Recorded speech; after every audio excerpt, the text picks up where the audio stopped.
Ai ama, ze urrun dagon nere haurtzaroa. Baina kantu honekin haurtzarora bueltatzea lortu dut bai. Eta ez bakarrik kantuakin, baizik eta trenarekin ere bai. Lurrun trenarekin, ai ama, ze oroitzapen. Ai ama, badator, txartel zulatzailea, badator, tiket zulatzailea. Aber, nire txartela nundakaten, ikatxiz lamar, eharra dakarro ingoan. Galdu indetela ustut.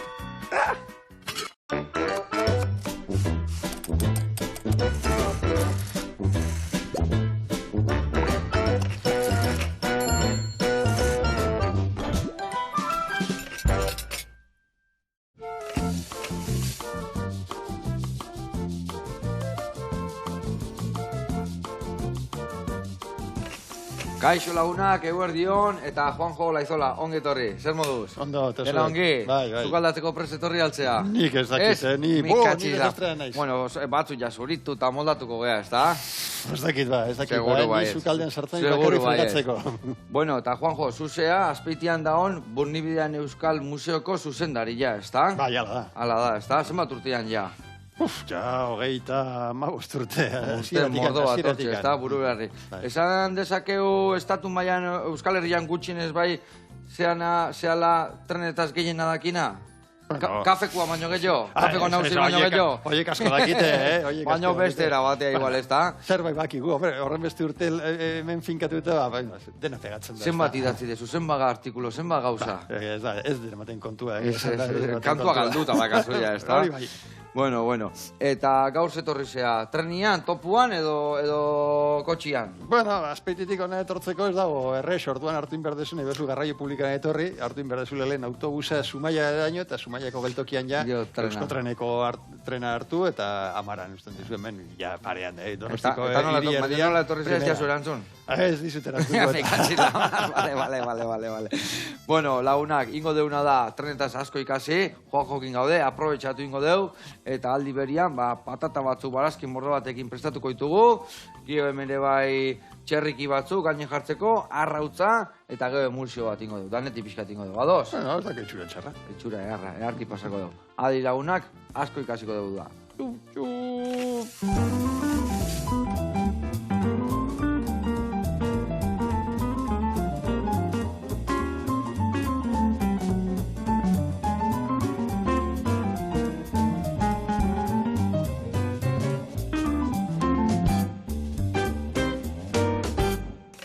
Bueno, lagunak eta Juanjo, garatuko izut pausuz, nundin doa ibiliko gehan, patata beresi hauek barazkikin, eta gero txerriki hauekin prestatzeko nola ibiliko gehan, bale? Ingo deuna da erraz, ingo deuna da horrena patatak pobre erara izatezan bezala, patatak barazki hauek guztiakin, hemen dakau patatak, baratzuria, tipulina, ziazerbak, baita ere lekak, dakau piperrak 3 koloretakoak, eta zena joai. Hori ingo dugu txiki, goxatzen jungo geha oliotan, ondo goxatuta da honian, hori izangoa plateran oinarri ja.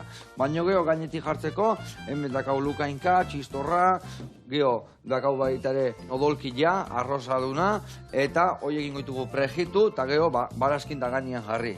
Baita ere ingo duguna da arrautza eskaldatu, gainen jarri, urdai azpikoa ere bai, eta hori gutxi balitz, horko batzuak ingoituguna da oliotan goxatu, eta geho olio hori eta baratzuro horiekin ingo deuna da alioli bat piperrautzakin ere bai, eta goxatu eta horire gainetik botako dio. Emango digu denbora?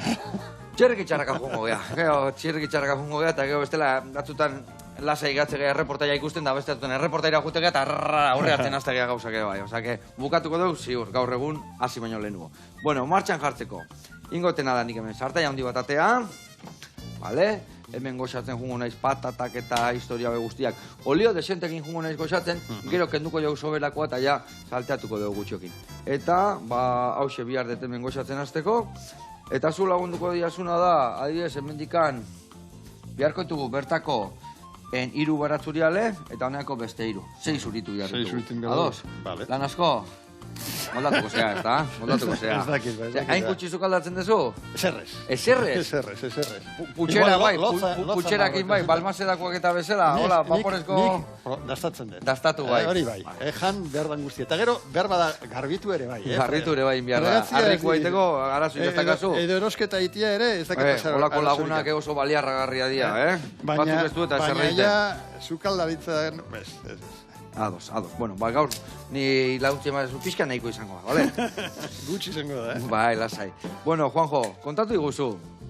Trena, zuri, noiztikan sartu zaizu? Noiztikan dakazu afizio hau trenana? Ez dakit, txikitatikan. Txikitatikan? Ni Donostin jaiota naiz, baina justo jaio berri eta familia juntzen, da familiakin nik ere bai, noski, bizitzea Logroñora. Eta Logroño bizi ginen, geltoki pare-parean. Vale. Eta garai hortan gaina, klaro, ni ja sarra naiz, dekat, eta garai hortan baindokan Logroñoko geltokitikan pasatzen ginen lurrunuzko lokomotorak. Vale. Eta nire amazaten du nigeretzen izela, Beira. Orduan, kanpa batzuk zuten geltokin onduan, eta txikiten gesten ginen jolaztea, eta nire amazaten du bakarri negoela moreno alde batetik. Eta kobetik negoen, zuzen, geltokira begira. Eta jostailuak ebai, gaur egun gurrezko jostailuak eta nire umeketa ibili dia, hola, trenan jostailuak inda, hola. Hore ere bazen itun txikitan? Eukidet, baina desarmatzen zuen lehenko egunean, eta ja, bukatu zen jokua, ez da? Azten nintzenan desarmatzen lokomotora, unola da bileta ez dakidet, eta, bueno, desastre. Ai, ama.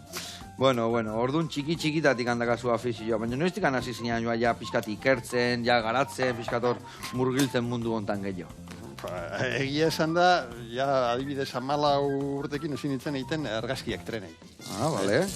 Beti nola tren sarren salea izan naiz, ikusten unian hemen onjokan kostako trenan eta ibiltzen ziaten egurrezko bagoiak eta lokomotorak eta abar gaine ere gero Logroñotik familia juntzen Valentzira eta han zeon gaur egun da Valentziko metroa, baina orduan zen el trenet. El trenet? Nola zikoan hori? Bueno, hori bai zara egurrezkoa, niretza zoragarria, hombre, suposate eguneri biltzeko, ez. Baina niretza hori zen, setiva maravilla. Vale. Zoragarria benetan. Eta, zertzan pixkatzea, igeldoko trena bezala? Bueno, karroseria bai. Karroseria bai, ez da. Eta, bueno, holako museoan ere, holakoak asko daukagu baina.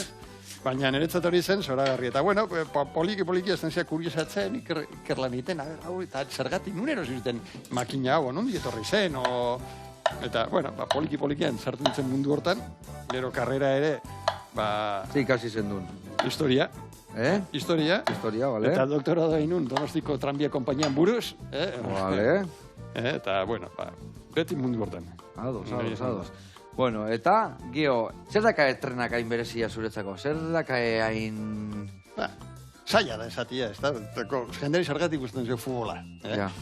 Hori bai dela saia. Futbola dala gauza majoritarioa eta orduan da afizio bat, ez da? Tren sala izatia nola minoritario da, friki bat zara. Baina, bueno, azkenien gutxi gara era berdina da, ez pentsau. Beitu, pasarte kontatuko zu guantxe, bakizu zer gertatu ziteiten. Nesemiak 10 urte bakarri dazka, 10 urte.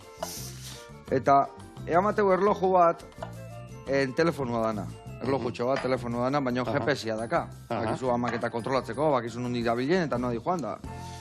Eta, batzutan fallo iteu, baino, lehengo bat ian guendela gutxi, hilabete bat. Eta, Natalik, ez da hau ondo, GPS markatzeit manez usurbilen da, hola. Usurbilen? Zite usurbilen, gaizki ongoa GPS-ia. Hortikan 5 minutua baitu eta GPS-ia berriz usurbilen da. Ditze jozen mia eta... Nuntza hau deta? Ez, ama, pixka berandu iritsiko naiz, eta bar, dago. Ai, ama, baina nuntza hau de manez da. Usurbilen, no? Da zeitez usurbilen. Nola juntza da? Lagunakin egon da, nola trenan asko gustatzen egun ibiltzia, sartu ziala San Pelaioko zean, apea deruan da, usurbilia, arratzaldea pasatzea, da, ni mekatxila, amar, ezin dezula, neon da, baitu, emateure zure grina pixka da, eta lagun baka Xavier, eta trenian, usurbilia. Familian ere eukizu zute ferrobiaria, ez da? Aita, beti kontatzen, ez da, hain arraroa.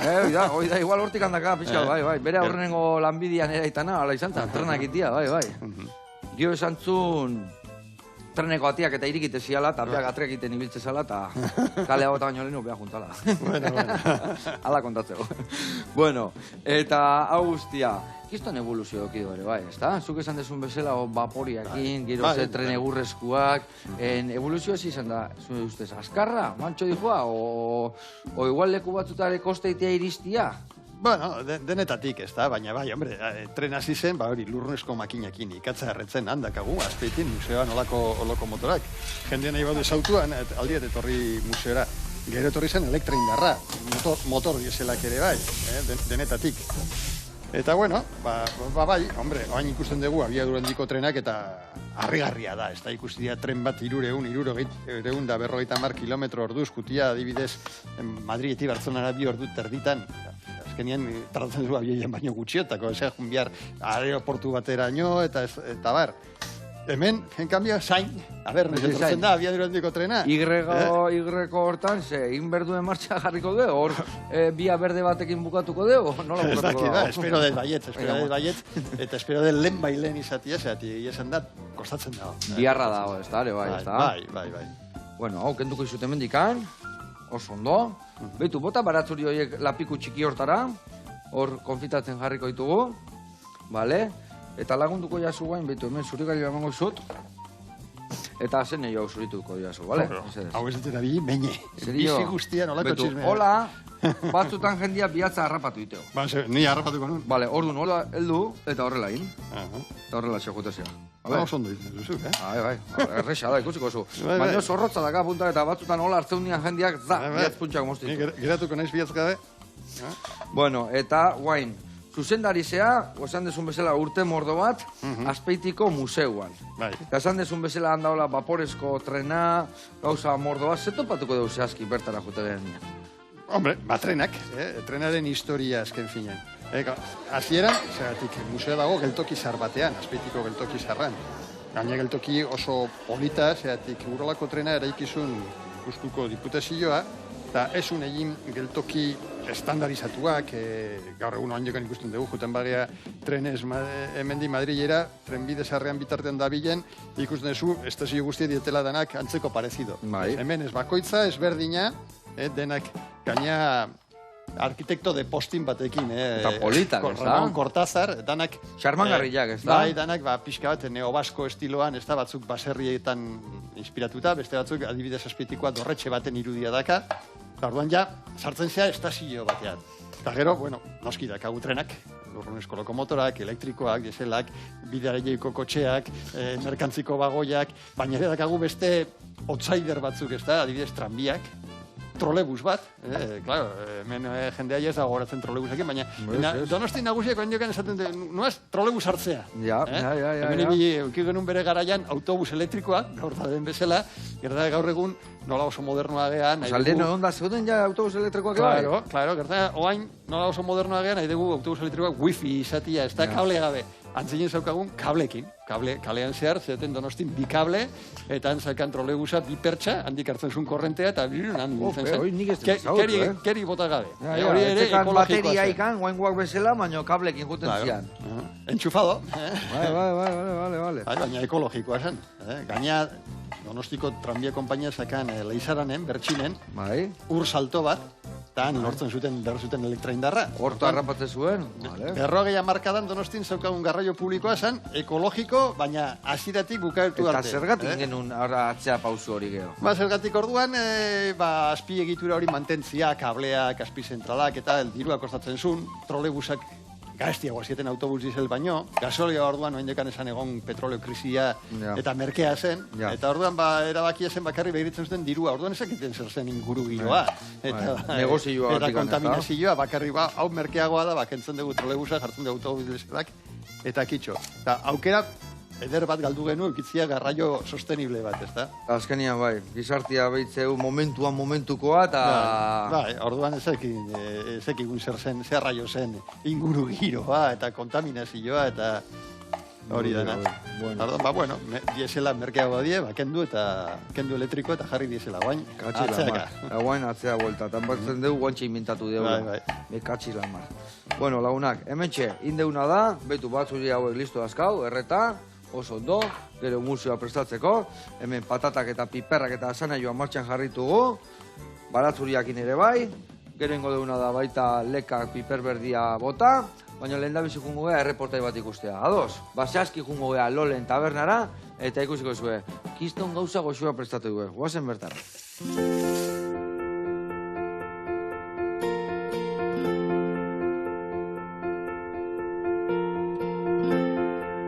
Kaixo, ni Itxaso naiz, bera Jesi, bera Carlos, eta gaur Hondarribira etorri zarete Lolen taberna ezagutzera.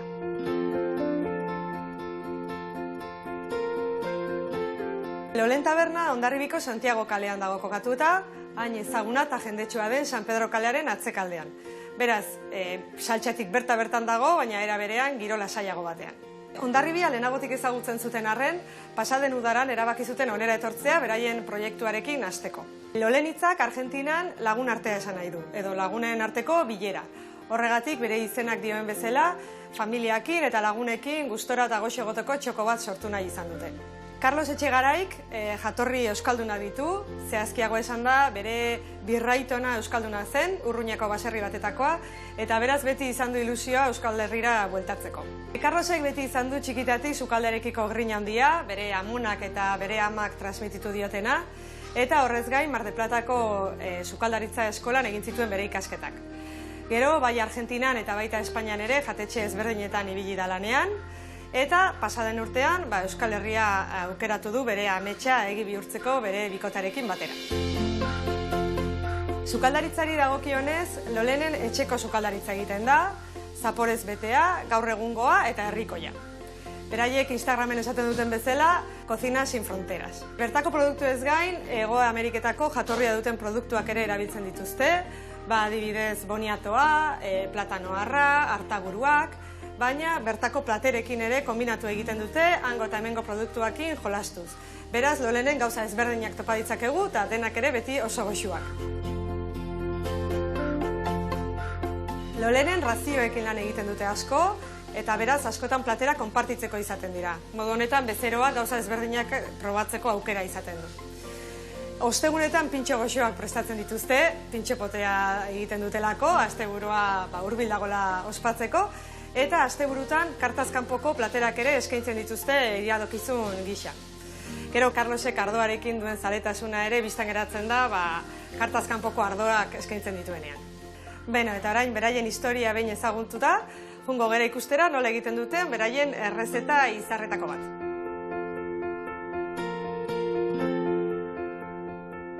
Hemen gaude Carlosekin berriro, gure sukaldaria eta jabea, eta errezeta bat prestatuko digu oraingoan. Boniatoa egingo digu, tomate pestoarekin eta krema garratzarekin. Lehenengo, boniato hartuko dugu, azala eta guzti, zilarrezko paperaz bilduko dugu eta labean sartuko dugu 200 gradutan, ordu bete, 45 minutu tamainaren arabera. Egia da, Carlosek hemen egiten dituen plateren artean Hego Ameriketako jatorria dituzten produktu batzuk erabiltzen dituztela. Platera hau hasieratik zerbitzen duten plateretako bat da, arrakasta dexente izan duena eta berekin jarraitzen dute. Ondoren, boniatoa labetik aterako dugu eta alde batean utziko dugu gero platereratu arte. Bestalde, tomate pestoa prestatuko dugu orain. Tomate lehorra erabiliko dugu lehenengo, uretan jarriko dugu hidratatzen, eta behin xamurra dagoela ikusten dugunean, ura kenduko diogu. Gero tomate hori pusketetan puskatuko dugu, baita ere intxaurrak ere puskatuko ditugu, parmesano gazta ere bai, perrexila ere bai eta baratxuria. Dena xetuta dugunean oliba olioa ere botako diogu eta dena nasi egingo dugu. Lehenengo eskuz eta gero irabia gehiago mekaniko batekin. Baina beti ere tekstura bat mantenduz. Ez dugu ez da ere pasta leuna lortu nahi. Egia da, Carlosek Argentinan askotan boniatoa janduela, lehen esan dudan bezala, bere sukaldarekiko grina hori amak eta amonak transmititu diotena, bestaldere bai, tomate pestoa asko erabiltzen dute bertan, eta jakin izan du nola biak kombinatu eta fusio bat nola egin. Amaitzeko, orain krema garratza prestatuko dugu, horretarako esne gaina hartuko dugu, liboizukua botako diogu moztu arte, eta gero irabiatu egingo dugu dena arrotu arte. Beno, kartatik nabarmenduko genituzken beste plater batzuk izan daitezke berenjenak eskabetxean. Arrakasta izugarria izan dute hasieratik, guk egia da ez ditugula horrela ezagutzen, ez ditugula inoiz horrela jan, guretzako berriak dira eta jendeari asko gustatzen zaizkio. Bestalde baita ere egiten duten beste plater bat da patakon deitzen diotena beraiek, oilasko errearekin egiten dute eta aguakatearekin, eta patakon izen hori dator platano harratik. Platano harrakin egiten dute bere oinarria edo tortita azpikoa. Eta, bueno, bukatzeko ere esango nuke patata brabak egiten dituztela, hemen ezagunak ditugula izenez, baina oso berexiak egiten dituztela, eta beraien patata brabak, aipagarriak direla. Orain, boniatoa plater eratuko dugu, aurkezteko garaian, azalak kenduko diogu, erditik zatituko dugu, eta zati bakoitzaren gainean tomate pesto pixka bat jarriko dugu, eta krema garratza ere bai.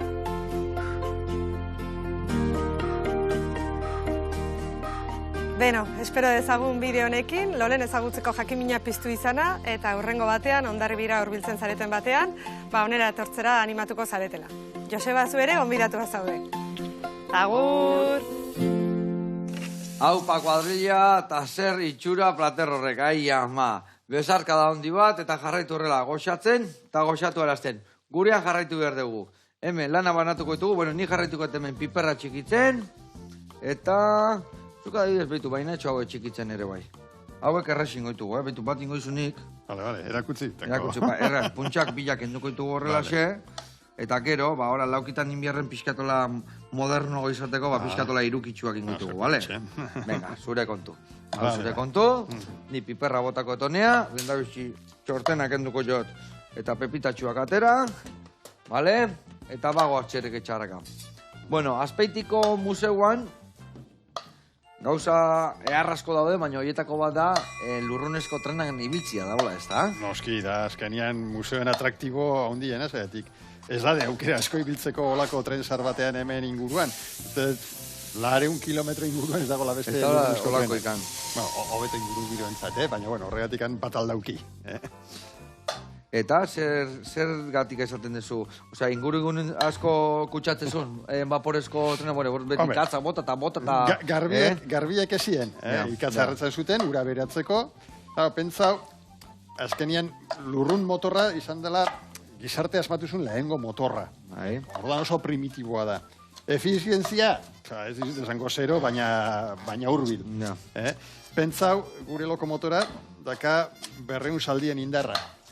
Eta hortarako, gastatzen du kilometro bakoitzan, kilometro bat bakarri iteko, 8 kilo ikatz, eta ia 1 litro ur. Juteko Bilboti Donostira, behar zuen, tonelada bat ikatz, eta 10 tonelada ur. Pentsa gaur egun... Pare babagoi, hortako bakarrik, materiala emateko, ez da? Pentsa gaur egun edozein kotxea dakala 200 saldien indarra, eta aldu legin Bilboti Donostia bosto 6 litrokin, bosto 6 kilokin gasolinana o gasoliona.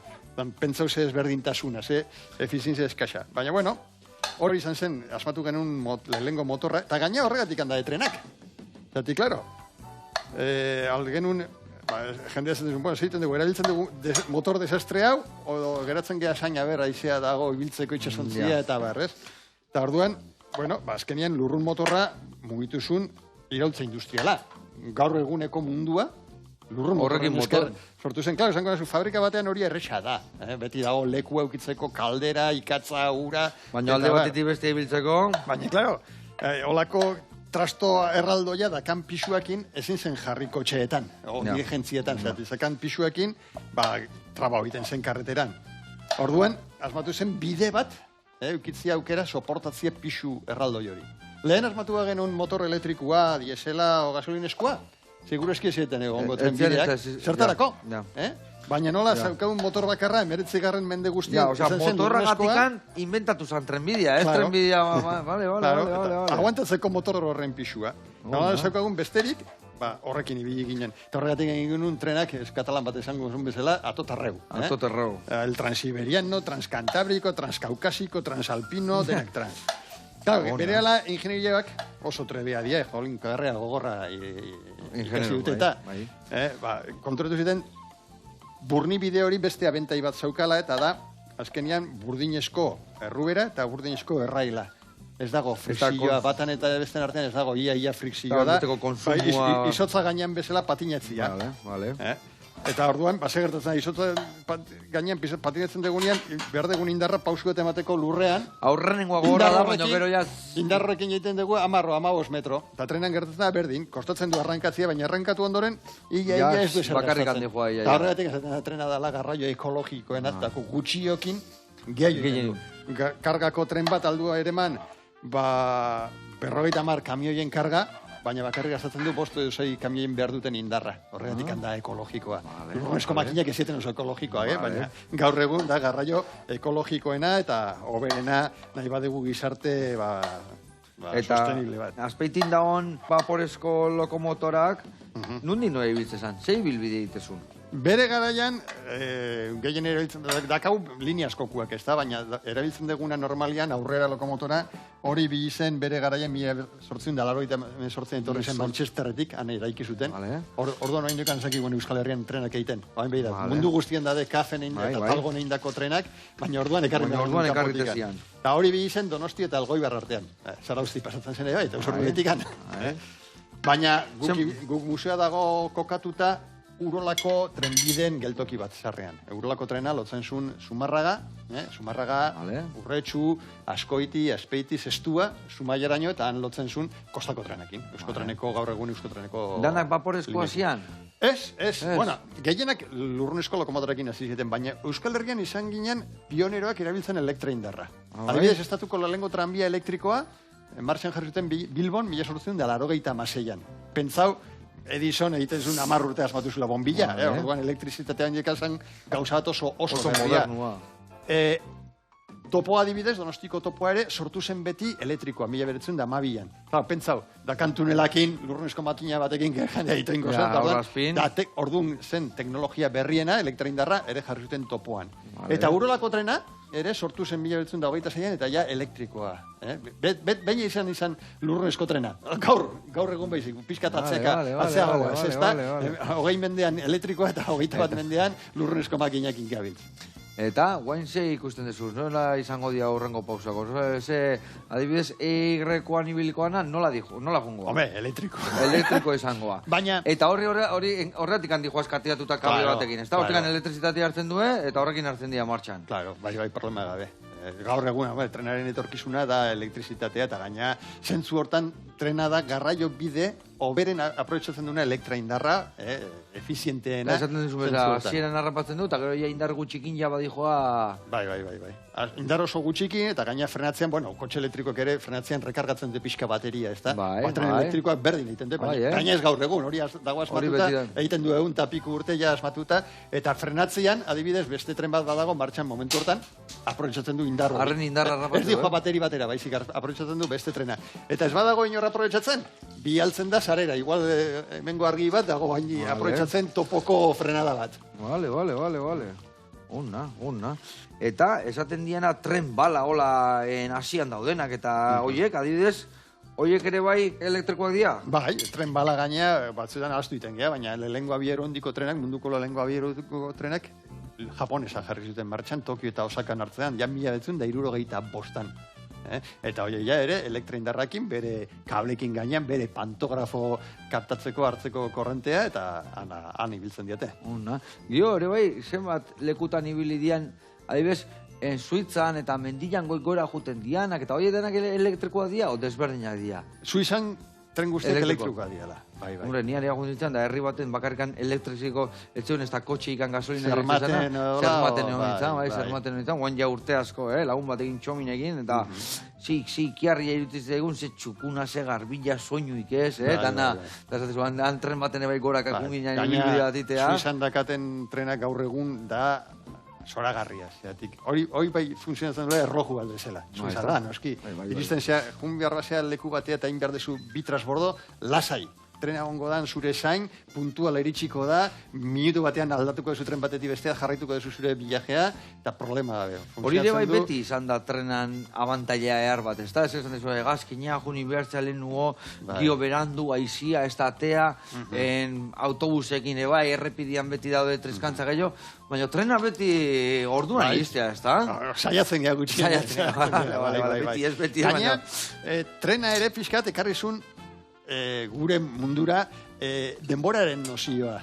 Trena sartu baino lehenuo, inorrezakan erloju bat, orduan erloju bat gaur egun oso merkedie, eta gainada erlojuak leku guztietan kotxen salpikaderoan, ordenagailuan, telefonuan, baina orduan ez. Eta orduan jendea, entzun de Elizako kanpaiak, edo trena, o eguzkia goien dago, amabilek izango da. Baina hori, trena martzen jarri zen, esun balio. Ezen balio juti estazia gutxi gora bera amabitan. Ez trena zen amabitan puntun, ez bazinenan, eta orduan jendea oitu zen, erlojuen diktaduran, aginpean bizitzea. Eta gauza txarrak eba ekarrizkigu orduan. Baina ere unifikatu zigun ordua. Gaur, egun, normala iruditzen zaigu, ukitzia hemen eta Bilbon ordu berdina. Eta Parisen, eta Berlinen. Orduan ez, herri bakoitza, parrokoa o alkatea jonko zen segun nola zijoan. Goian dago, amabitan. Eta herri hotan amabitan, elizan gartezuna zan. Trena sortu zanean, trenaren konpainiek eskatzen zuten gobernuari aizu unifikatu ordua, zati bestela desastre bada, pentsau tren bat La Coruñati Bartzelonara. Zenba, ordu ezberdinak pasau egin biharzun. Claro. Manea bostutxitan eta bostian eta bertian. Barcelona eta La Coruñen artean, iaia ordu bat ezberdintasun dago. Orduan, ferrokarrilen konpainiak bultzatu zuten bere gobernuei ordua unifikatzeko. Estatu espainolan justu dekreta unifikatuzuna ordua, idatzi zula Eduardo Maristain, zala konpainia baten zuzendari, tren konpainia baten zuzendari, signatuzun hemen erregina Donosti. Oportazion, etortzen, meteo portal, eta... Ze kuriosua, ze dekreto kuriosua. bat firmatun gara zu, bale, karri, tak, signatuzun eta kitxo. Ona, Juanjo, ona. Bueno, gauza bitxi bat ikasi deure bai. Ona. Bueno, hemen lagunak, ingo deuna da, hau jaia potxa-potxa indadakau, utziko zu basuen, da gero bukaeran emango dio bindarra, esan deun bezala gainetikan kurruzkari eta barroti xamurra galditzeko. Nik hemen, txerrikilak satitu ditut, guain prejitzen juteko, arrautza eskaldatuko deu, baina lehen da bizingo deuna da, erreportai bat ikustea jungo geha. Ados? Primeran. Zehazki jungo geha, neguetxea, Gernikan dao, eta ea gaurkoan, ze prestatu duen. Zer bai goxua, zeuru.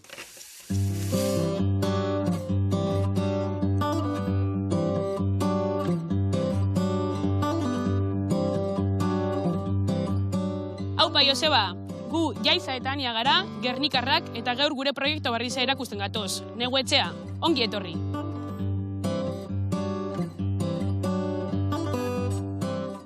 Neguetxea proiektua nik eta nire iztek sortu genuen 2023. Gerniken mailan ikusi genuen ez da bela lekuek eitzeko gure ekitalizek aurrera burutzeko, eta orduen hori dela eta Neguetxea sortu genuen.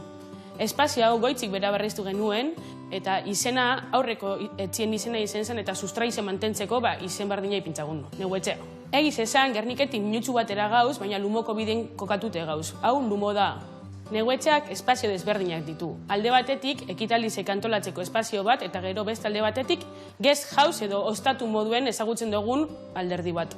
Hau ostatu butik bat da, emoten guz hotelen moduko zerbitzu guztizek, bai gozarizek, bai afarizek, gure dekorazioa oso zainduta dago, zen iraiztek eta nire amak eskuedeki horretan, 7 logela dekoguz, baina logelan artien logela berezizik dauz. Oie biribilek, jentie oso harritutze gelditzen da ikusten da bezenien, eta dutxa dobliek bebai, edo transparentiek. Eta beste alde batetik, espazio gastronomiko bat. Oin gurtien hasi gara, beragaz, eta espazio honetan ekitaldi desberdinak egiten duguz. Alde batetik ekitaldi gastronomikoak, eta beste alde batetik eskontzak, edo urteurrenak, edo dibortzizoak, bebai lantzien behin.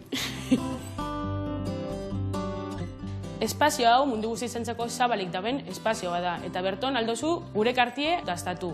Gure karta osoa bertoko produktorien produktuakin einiko karta bat da. Eta temporaldiko produktuakin oinarritzen gara. Eta untxe berton, proiektu barri bategaz hazten gara, neguko barikuek, eta da, barikuro gata gastronomiko desberdinek egingo duguz. Bazke bier zerbezakin, bertoko Euskal Herriko zerbeza produktore desberdinekin, eta bai produktu lokalagaz, labeleko produktuagaz, basatxerreko hamburguesakin, lapikote baserriagaz, eta produktore desberdinekin egingo dugu kata desberdinek. Eta udaberri zebegire, ekitaldi bategaz hasiko gara, musikan food deitzen da, eta zu probeu bertoko gastronomize, musikie zuzenien, ipinitze. Eta oin, heldu da momentue zuek iztekoana. Osa, arkaitze gazitxiko txuete, gure errezeta bat probetzen.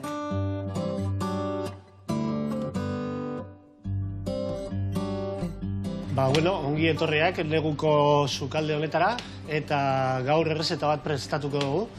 Eta errezeta izango da basetxerriko saieski bat, temperatura basuan egingo dugu. Eta gero laguntzeko egingo dugu kuiako krema bat, fruitu loherrekin, eta saltza teriyaki bat, euskal teriyakia. Eta gainetik, patata ketua botako diogu polit-polit jartzeko. Lehenengo pausua izango da, saieskia temperatura basuan egingo dugu, guk labean egingo dugu. Orduan, saieskiari botako diogu gatza, berakatza, piperbeltz nazketa, eta gero kipula zatituta gainean jarriko dugu, eta labean sartungo dugu 98 gradutara, gitxi gora bera, vaporearekin, eta honek 3 ordu ingeruko elaborazio bat izango da. Horrekin zer lortzen dugu, okelaren propietateak ez galtzea, eta samurtasun asko lortuko dugu temperatura horretan egiten badugu saieskia. Basetxerria aukeratu dugu gure euskal produktuen eta produktorei bultzadatxua emateko, horregaitik aukeratu dugu saieskia hau errezeta honetarako. Orduan, saieskia 3 ordutan laban izan eta ondoren, aterako dugu, itziko dugu pixka bat osten, azurrak enduko dizkiogu, banaka, eta gero, gainean duen kipula eta soltatu duen suku hori kontserbatuko dugu gero saltza teriyakia egiteko. Erabiliko ditugu azukrea, txakolina, soja, gero mirina eta arroz ospina. Teriyaki saltza egiten dugu, asiatiko toke hori emateko, eta batez ere saieskiari zapore hori nik esango nuke gazi gozoa dela, eta oso ondo datorkio saieskiari. Baditugu osagarri guztiak prest, eta orduan saieskia zatitu ostean labean sartungo dugu berotzeko, eta lehenengo gauza platerean jarriko duguna saieskia izango da. Gure sukaldaritza batez ere euskal produktuetan oinarrita dago, ez? Denboraldiko produktuetan, karta hau tradizionalekin modernizatu egiten ditugu. Eta fusioren bat egiten dugu, hemen adibidez asiatiko fusio hori egiten dugu, baina baita ere badaukagu jukitarekin eta Ipar Amerikako produktuekin fusio txiki horiek eginiko karta polit bat. Bueno, Joseba, hemen daukagu gaurko proposamena, eta neguetxeara gonbidatzen zaitugu, hainbidate tarinen etorri ogizegaz, espabere hau ez dozu probako, Bueno, agur, ondo izan. Venga!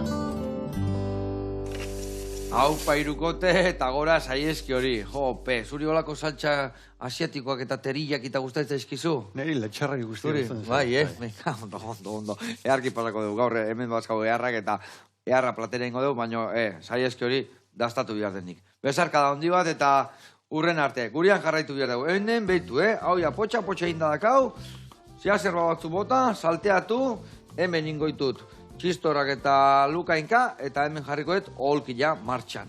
Behitu, oholkila niko baiten dita, salak entze joten nian, ja jartzen diotola apoiatua, dakat martxan sartaia, eta ia olio gabe. Beak soltatzen olioakin, batzutan igual tantatxo bat aldiot bota horrela, ez lehort, baina hau ez da lehortuko, Inber deuna da, ja egozita daude, pixka terregoitik eta betikan, eta listo. Zuk lagundu behar diazuna da, maionesa berezi horiten, piperrautza eta olio honekin. Hemen dakau olioa eta barazutzuia, dena barroa. Arrautza bota. Botako jozu, goiara kada bat. Piperrautzana eta gatza pixkate bai, bale? Tori hau piperrautzantako, eta edo zein kezka bali magazunei galdetu, bale? A ber, hau esan dezu botatzia hemen. Venga, hoi dena bota, bai. Dena bota. Dena bota. Barrura. Venga, hemen ingotena da, zia zerba botanak. Eta hain gehiago boten berdet? Venga, bota arrautza ere bai, osua. Arrautza? Nazalak enduta, Vale, oso ondo. Piperrautza, goiara kada bat. Venga, bagoaz. Zenbat? Goiara kada bat. Txak, hola. Bai, eta gustatzen bazaizu pixka gehiore bai. Venga, hala. Honi, vuelta eta vuelta, mamo jo. Vale. Ze gehiago? Gatza. Gatza, Vale. apurtxo bat. Eta gero olilua. Olio hau. Bai, dena ez, hori ere bai. Bota pixka, Zu esan vale, duz. nahiko. Vale. Venga, eta bain birringailua barruan sartu, eurra eman, eta listo. Hori listo da kasu. Hau nola da bil. Hori mezarri bedugu. Lasai, hori hola. Hori, a ver, había gurpillak, baino falta zaio motorra, vaporia, no, elektrizitatea, no. A ver, ze teknologia, igual teknologia berria zen, o ere wifi, kable gabe. Baliteke. Eta hau nola marka. Bueno, eta hemen txistorra eta lukain gautako dugu. A ver, itxen pixkat, Ematen dio botoiari, baina ez du ezer egiten, A ver, oain bai. Venga, dena martxan dakau, oso ondo lagunak. Bueno, kontaktu azpeitian segunetan irikitzen dezu. Egunero da hori irikita? Beian mantendu, Aztelenik ezik, egunero gaude zabalik. Bai. Eta lurrezko trena ibiltzen da asteburuetan, aste santutik, azaro arte. Vale. Asteburu guztietan, larun batetan goiz eta arratzaldez, jaietan goizez. Eta, bueno, gero ere, astean zar alokatzen dute eskolak, jubilatu taldeak, bidai agentziak, eta, vamos. Egia esan da, apirilatik azaro arte, bilaia egunero. Egunero dakazue martxan historia, eta? Gauza bategatiko beste gatikan. Ondo.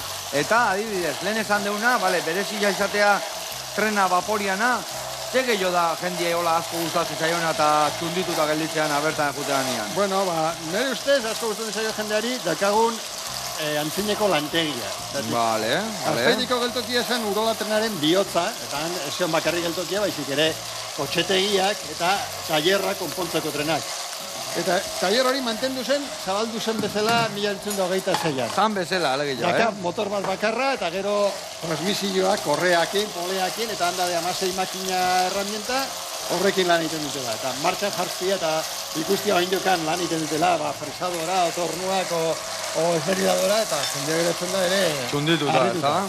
Eta gero ze gehiago eskaintzen dezu. Adibidez, ni hemen beti jatekoak inabidera, area junda, zer dakau jateko. Zer topatuko dugu, jateko baldao, zerbait. Museoa o azpeitira joan behar da. Baina irten azpeitira eta azpeitin gozeekin ezea geratuko. Goziakin, Eta garrantzitsua Inazio batzuk erosi, Noski, azpeitiko klasiko bat.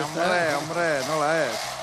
Bueno, arrautza martxan, odolki ja zigortuta. A ber hori, guain bai gora eta bera, eman.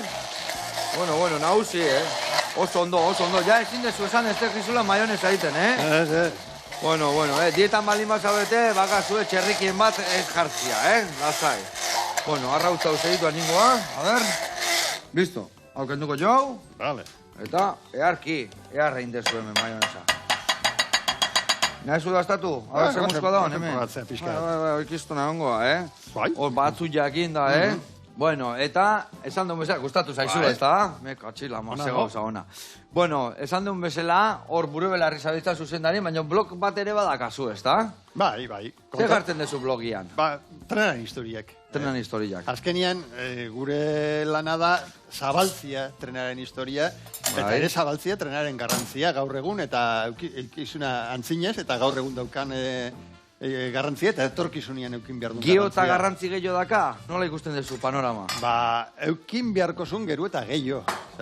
Nahi badegu etorkizuna bain da den problema guztiekin, kliman aldaketakin, eta bar, nahi badegu errespetatu inguru giroa, ere behin behar dugu garraio, errespetatzen den garraioak, eta gehien errespetatzen duen inguru giroa garraioen artean da trena. Dudi gabe orduan, Eta, zein behar dugu hori bultzatzeko? Gure esku ez da, azkenien, ez da? Bueno, herritarra bai, erabili gehiago trena, ez da? Bai, eta egia esan da, inbertsioak egin dietenean, jendea erabiltzen du trena, bida Bilboko metroa. Zenba jende, aurten 1 milioi lagun ibidiate Bilboko metroan. Gazteizko tranbia. Eta ze gauza hona da, nire urgura batea jute zean ian, metro nibiltzia, ez da? Hemen ere laizter topoa eukiko dugu, eta kogu metrontzat dakagu bere izena, topoa. Betik lurpetik junda tren hau, eta baina ere gehiago jungo da lurpetik Donosti. Eta sesoragarri izango da, irten edozein herrien hartu solautzen, o errenderin, o irunen hartu, eta Donostin erdian irten, o unibertsitatean, o gaur da, hola, futbola dagonean, futbol zelai parean. Hori izango da... Dudi gabe, betu azkenengo aldiz, errealan partidu ikustea junitzana, Baitu semiak injunitzen ebaitzen nian, hainbeste gustatzen zaiola, eta errekalden transbordoin, eta gero anoetan bertan toponatea, eta ze, como zapatutan kotxen jutesea. Primeran. Juteseala, han gora, ilunbea, han goian aparkatu, gio jetxi, gio akizton atazkoa, eta trenan akiztona da. Askoz komodoagoa da, trenean etortzia. Kiston lujua da, kiston lujua. Bueno, ez dio gehiagi botako, platertxo xume bat jarriko dugu hemen, pixka danetikan, baino gehiagi eserrez, vale? Pistorrita batzuk, lukainka batzuk, epa, zuenea, jasikin duezula, hor geldituko zea. Agonea, hau estea, hau esek hemen dikan horrela adibidez, inbiar deuna da urdai azpikoa jarri, me katxin dut, gaur esan dezu harriko egingo zula gaur lan desente da gau, hemen gauza asko zikindu dugu, Ingo dugu, berbada. Venga, eta hemen dikan falta zeitena da, hartu maionesa pixkat, deu gaiak jarriko, Beitu, ingo deuna da, gainen jarri berren, izkinetan jarri horrela, eta nahi duna garrapatzia. Hemen, eta baitare hemen. Horrela xe. Urdai azpiko lontxita bat, hemen arrautzan gainean.